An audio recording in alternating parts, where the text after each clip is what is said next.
ఆ సమయానికి దేవుడు నీకు చెయ్యి అందించకపోయింటే నీ పరిస్థితి ఏమైపోయేదో, నీ కష్టములో దేవుడు నీ యొక్క ప్రార్థన ఆలకించకపోయింటే నీ కుటుంబ పరిస్థితి ఏమైపోయేదో కదా.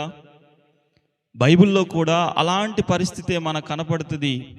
న్యాయాధిపతి అయిన సంసోను జీవితంలో కూడా సంసోను 300 నక్కలను పట్టుకొని వాటి ద్వారా ఫిలిస్తీయుల యొక్క చేలన్నీ తగలబెట్టిన తర్వాత ఒక పచ్చి దవడ గాడిద ఎముకతోటి 1000 మంది ఫిలిస్తీయులను చంపిన తర్వాత అతని పరిస్థితి ఎలాగ మారిపోయిందంటే దాహము దప్పికొన్నవాడిగా మిగిలిపోయాడు.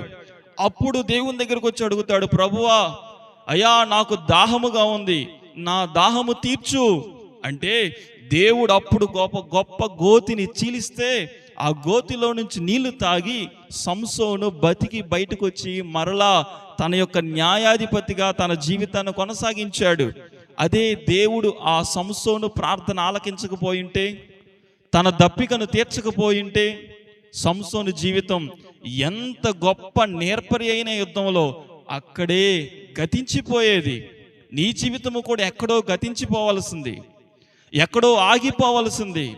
కానీ ఆగిపోయిన స్థలములో నువ్వు చేసిన ప్రార్థన, ఆగిపోయిన పరిస్థితుల్లో నుంచి దేవునికి నువ్వు మొర్రపెట్టిన మొర్ర ఆయన ఆలకించి గొప్ప గోతులను నీ కొరకు చీల్చాడు కదూ. ఆయన నీకు చేసిన ఉపకారములను ఎన్నడూ మర్చిపోకు. ఆయన లేకపోతే, ఆయన తోడు లేకపోతే, ఆయన సహాయము నీ కుటుంబంలో లేకపోతే నీవు జీవించి ఉండేవాడివి కాదేమో, నీవు బ్రతికి ఉండేదానివి కాదేమో.